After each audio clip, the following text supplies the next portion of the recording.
السلام عليكم. وعليكم السلام. بدي قنينة عطر ب 10,000. قلت لي قنينة عطر ب 10,000. تكرم، هلا بعبي لك وحدة ووحدة هدية كمان. ولك الله يكرمك، ايه زكاتك عبي لي اياهم بسرعة. لك انت اجدب ولا عم تجد بقى؟ اقل قنينة عطر حقها 30,000. شو؟ 30,000؟ الله لا يوفقك. ولك انا ب 30,000 بشتري وجبة او فروجة مشوية، شو عم تحكي انت؟ لا عمي، الله يعطيك العافية. لك يا خي استنى عندك. خير؟ تعال احكي لك. انت بتعرف اغلى قنينة عطر شاد حقها؟ اكيد هلا بدك تقول لي بالدولار. مبين $100. 100 دولار؟ علي اخوي علي. $100 وعلي كمان.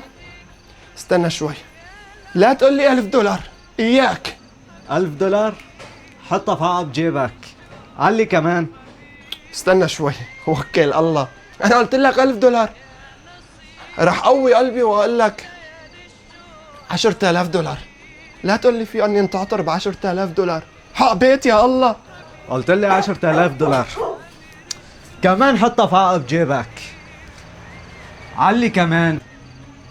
لا لا لا لا، انا ما خرج علي اكثر من هيك، اذا عليت اكثر من هيك بطب على وجهي.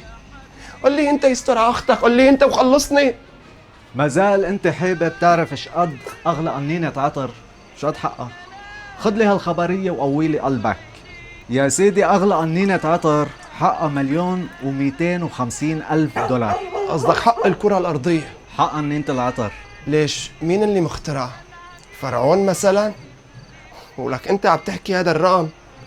إيه، انا $100 اذا بجيبها لجيبي بضل بغذيها وبدير بالي عليها وبحطها تحت المخدة. مستوعب الرقم ولا عم تخرط علي انت؟